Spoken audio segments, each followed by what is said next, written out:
Every masterpiece starts with just one spark. Let's celebrate the spark inside of you.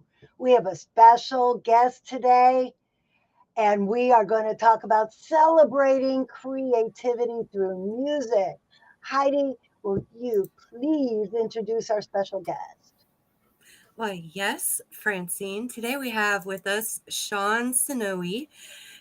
And I met him on the wild internets networking, and he has an amazing story, and I cannot wait to share it with you today. Hello. Hey, Hello. Shawn. It's great to be here. So we were talking earlier, right before we started going live. Shawn, we're interested in your last name. Where did that come from? I see. It's actually my mother's maiden name that I use for my artist name, and it is Sinohui. And it is a Yaqui American Indian name from the Arizona tribes. And I live in Arizona now, but I grew up in Los Angeles. And so the name is on my mother's side. Her maiden name was Sinohui, and I thought it'd be great, Shawn Sinohui, for my artist name. And my logo is a Indian head that I drew and made up, and I have just really always been steeped in the traditions of Native Americans from my mother and my father actually. Um, they retired to Arizona, and they loved visiting the reservations and just the culture of the Native Americans down here in Arizona. So, little history for my last name. That's awesome. So, why don't you tell us a little bit more? What got you into music? When did you start playing? Give us a little background on all that. Yeah, guitar, acoustic guitar has been my instrument, and it's always been my time waster. So other people play video games. I didn't know how to play guitar well at all, but I could make sounds on it, and I would sit around and do that instead of with a joystick in my hand. Um, it only became, and this is like when I was living in Santa Barbara. So I moved from Los Angeles to Santa Barbara, kind of getting out of the parents' house on my own when I was 18. And in Santa Barbara, I just owned a mountain bike and some clothes and not much. And I didn't need much, and I didn't want much. But there I was getting into guitar, and not until very much later, during COVID actually, I had a fountainhead of ideas for music, and my guitar playing was really improving. I was putting together arrangements, and with middles and beginnings and ends, and a bridge and a chorus and a verse. I just started getting good at this. I had a lot of time on my hand because I was unemployed. But like for 2 years I was unemployed. Okay. But I built a music studio in my house, and I just started learning about making music. And one thing my brother said to me is, when you're creative and when it's flowing, he says, you've got to stick with it and write everything down and record everything, because you'll be cold one day and you won't be able to think of anything. And so I took that to heart, and I created a tome of songs, and I started recording and collecting my melodies. And I built a catalog of songs I call rustic rock music. And I'm untrained. I am rough on the edges, and I don't care to sound like anyone else or like radio music. So my arrangements are very organic and off the top of my head, and they're fun. And I have learned how to publish my music and how to record myself and how to take a song from the beginnings of just a melody and a few lyrics to a fully produced, 4-minute rock song that is mastered and mixed. And it takes like months to get it right. But once you so I have about 10 songs on Spotify that are to that really radio quality level, and they're a lot of fun, and I call it rustic rock music. What I love about that is you talk about the process. You were talking about just getting inspired by passive inspiration, and that term just blew my mind. Just the most mundane things of life. But we as writers do the same thing. We get inspired just by life itself, our lives usually, and then through the editing process, like we talked about last week, we mold it into something that will inspire others. So Right. tell us about your process of getting inspired and things that you've been inspired by, please. Yeah, I am open to everything I see, and I see a story in kind of like every person that I notice. I'm not, I don't notice every single person that I see, but some people you just notice them and they look interesting. Like I had mentioned, like I can be passively inspired by like a homeless guy on the bus who just the way he lays there, the way he gets up, the way what he's wearing, the way he talks to someone, his mannerism, and as he leaves the bus, and I've just been inspired. And 9 times out of 10, I will go home and write something about that guy. And it doesn't have to rhyme at first, but the basic seeds of what his life is about. Where is he going next? Where did he just come from? Where is he going to sleep tonight? What are his thoughts? Where are his family? I've put people like this in my songs. I have a song called Bombing Down Sunset, which is Sunset Boulevard in Los Angeles, where I grew up. I grew up going to Griffith Park and Tommy's famous chili burgers and all the iconic places around Los Angeles. And my grandfather on my mom's side, the Indian side, he was very much an alcoholic and a hardcore one at that. And we used to have to go find him in the alleys around downtown Los Angeles because he was living with us, but he would get his paycheck and, from his disability and whatever else he got. And he would hit the bus down to Los Angeles. I mean, we lived outside of LA. He would go down deep downtown Los Angeles and get drunk for 5 days. And my lyrics are, there's an old man drunk in the alley, but somewhere he's got a family. He was once somebody's lover. He used to have best friends. And my mother always said, never judge a book by its cover. So I worked all that into my song, and no one would know unless I told you, but that's my grandpa. Yeah.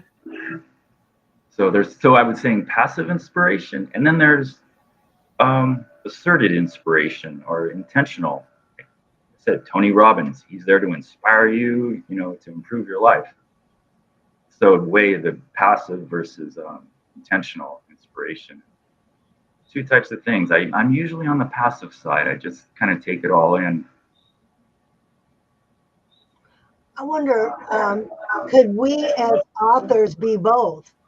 We intend to inspire, but somehow passively we're going to inspire people who really never thought they would be inspired by our stories. Like, mine's about being an aircraft electrician in the military. Oh, And wow. then after retirement, I became a children's book author. Wow. Now, I'm not out there trying to inspire people to be an aircraft electrician or a children's book author, but you never know what part of my story might passively spark inspiration in somebody. Have you ever experienced something where somebody like totally out in left field just really resonated with you like that? Yeah, I mean, people I may not even know, but you can see people going through a horrible plight, someone fighting cancer, someone that your personal experience is really far removed as far as knowing what they're going through. But it comes and goes with me. I mean, there was a saying, but for the grace of God, there go I. And yeah, I'm not homeless. And, I just recently bought a cool car that I like. And whatever, I'm a homeowner. Just because I had to work for these things. And I still have to work for them every day. I don't really own anything, it seems, but I am able to keep the life going for my wife and I. And a lot of people don't have that, but also they didn't work day in day out to get it either. Something must have went wrong. And then there's mental illness, and that's how do you surmount that? I work downtown Phoenix, and I walk around downtown, and there's beautiful graffiti sometimes, and there's beautiful art, and there are colors and skyscrapers and homeless people, and some of them are crazy. And a guy came up to me and yelled in my face the other day, and he got right in my face. And I'm looking at him, and I know, he's homeless and he's crazy, and I'm trying. I hope I don't get spit on, but I just looked at him and let him do his thing, and then he walked away and kept yelling, and I was inspired by that. I was inspired by his plight, and not once did I really think about violence. That would have to be the next step. But I just looked him in the eye and waited for, like, so what are you really about? But I think he didn't even know. That's profound. Yeah, I get And experience. Francine, to add to that a little bit too, from like the perspective of authors that have inspired me, one series in particular, the Anne Rice Mayfair Witches Oh series. yeah, wow. I don't know how far I got into the books, but I specifically remember just having one of those like song downloads where I sat down and I wrote the whole thing out, and I'm like, okay, it's here. And it's really cool when it happens, because Shawn, you were talking about this earlier, that like freeze out where all of a sudden you're sitting there with the paper and you're like, I got nothing. I absolutely like have nothing. But I feel like when you use the approach, like you were saying, like you're kind of open to anything. You're observing life, and maybe not even observing it from a way of judgment, because I'm not hearing you be judgy at all about these people. You're looking at it from a place of discernment, and what story does this person have to tell? And so I just think, for those people, whether you're a writer or an painter, any kind of artist, really, if you're worrying about getting into that space where inspiration has just completely dried up, I think that just being open to enjoying the moments of life that are around you, Yeah. and getting inspiration from those little things. And one thing you should remember when you are there, and if it's called writer's block or whatnot, ask yourself, what do I want to say? Why do I have paper in front of me in the first place? What do I want to say? It doesn't have to rhyme. It could be bullet points. The piano works like this, and melodies are made of high pitched sounds, and whatever you're going to write. And I see a tree outside my window, and the breeze is rushing through the leaves, and I can hear it. Whatever you're going to start with. And today I felt sad because I sold my car that I had for 15 years. I loved it, or whatever you have. I found an old teddy bear in the box when I was cleaning up. Hey, just what do you want to say? Ask yourself.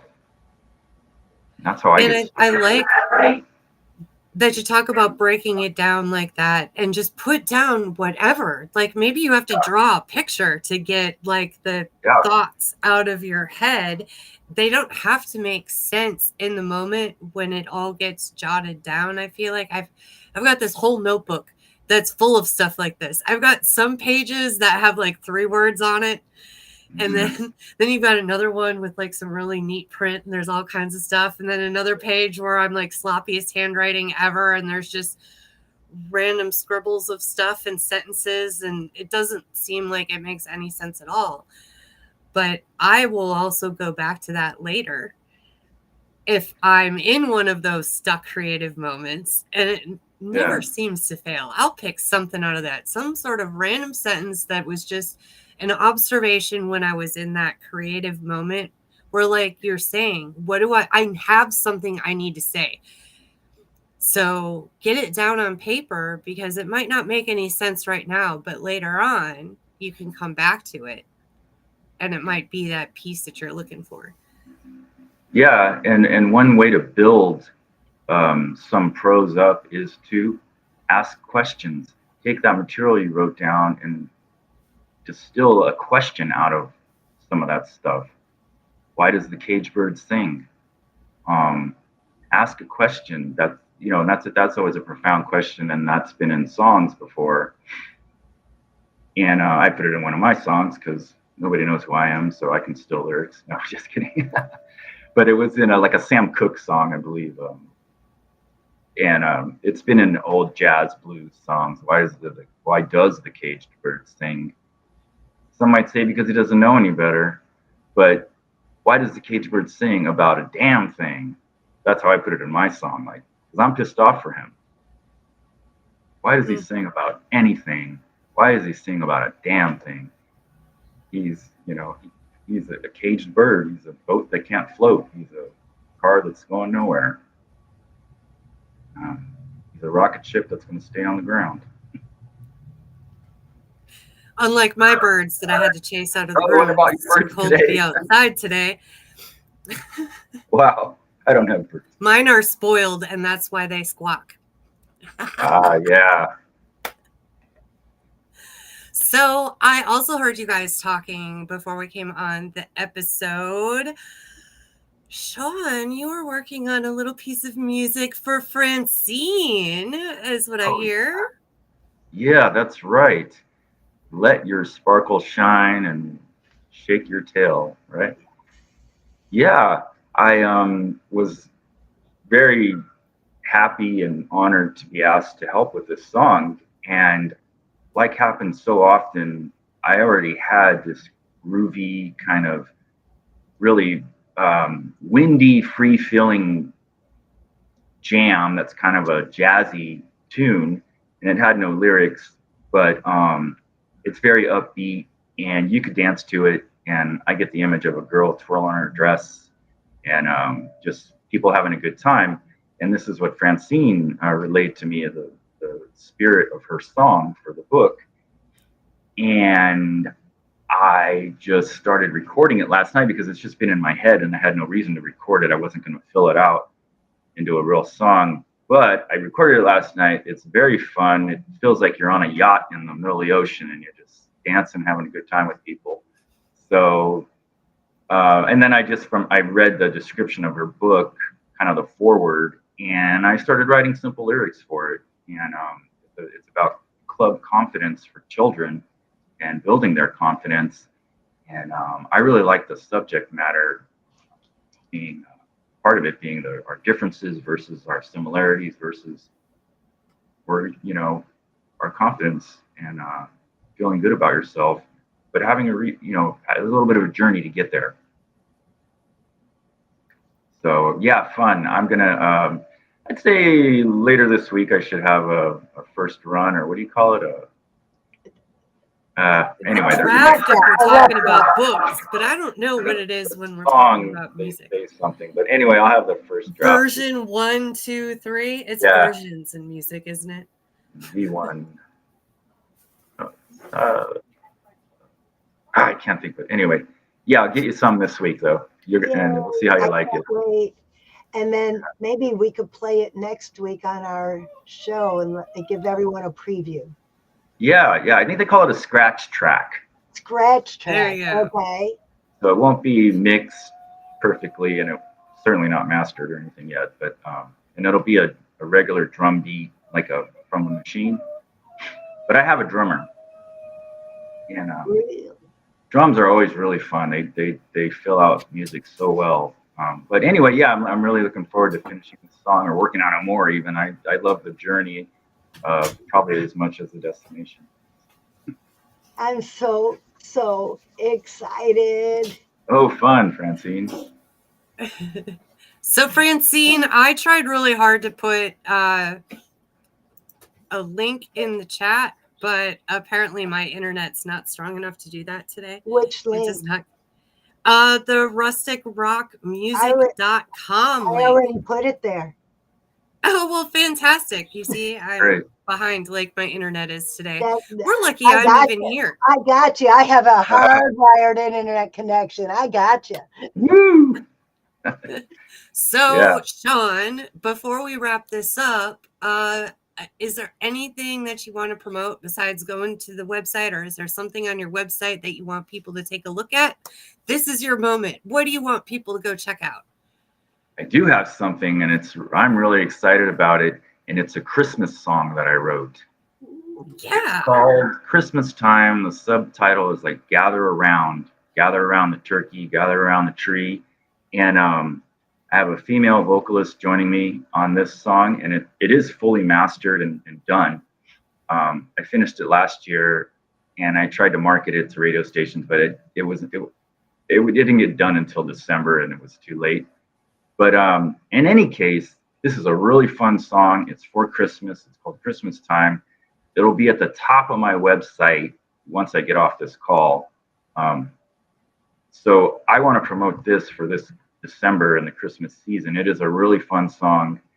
And it's about all the best times my parents gave us as kids for Christmas. You know, once you become an adult, you realize, oh, there was backstage to all of that. You know, it wasn't just all easy for them.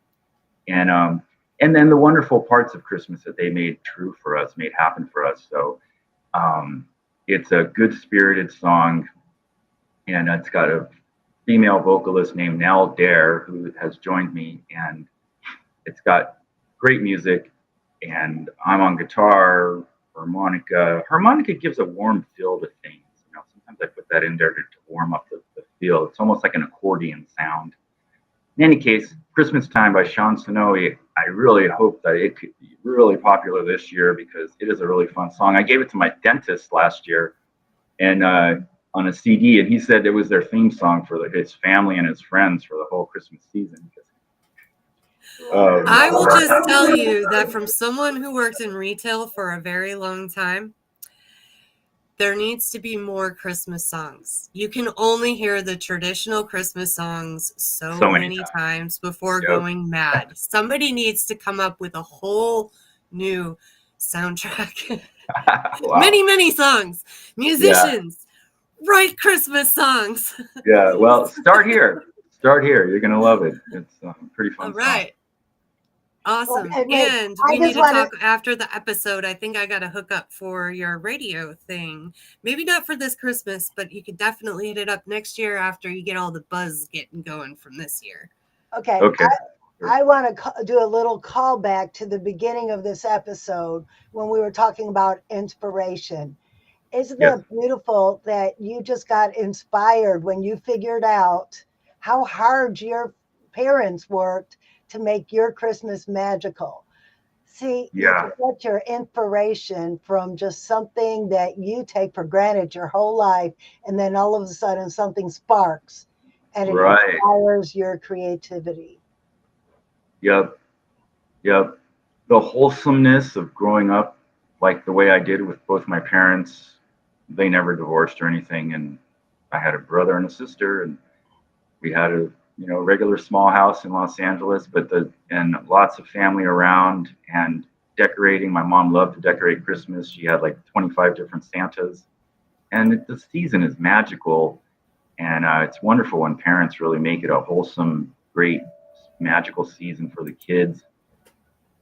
A $200 bicycle can just blow your mind when you're a kid. Right. Well, sadly, our time here is over already. It always goes so fast. It does. So I just want to remind everybody there's a QR code over in the corner of the screen. You can scan that. It takes you to our Believe community. There's prompts every day. So you could just start jotting down some of your ideas. You could start by putting some comments in there. Feels like you're on Facebook, but a lot more positive. Oh, hey. And get your story started. get it out there, whether you want to get it in a song or if you're thinking about joining our book anthology project and getting published in the next year. So, Francine, It's are that you time ready to again. take this to the ending? Let's do it. Mhm. All right. So, if you can conceive it, you can achieve it. And wait, I screwed that up. If you can, if you can conceive it, you can believe it. There we go. And you can Yeah. achieve it. So, From the head to the heart to the hands. yes, you You can. can. Yeah. Wonderful. Thank you, girls. It Thank was you, really nice Shawn. to Thank you. be Thank with you you. today. I thoroughly enjoyed it. Hopefully, we'll be seeing some more of you. Oh, I know we will because he's Yeah. now the official songwriter for Sparkle Feathers. I've been promoted already. Awesome. You have been knighted. I'll take it. All right.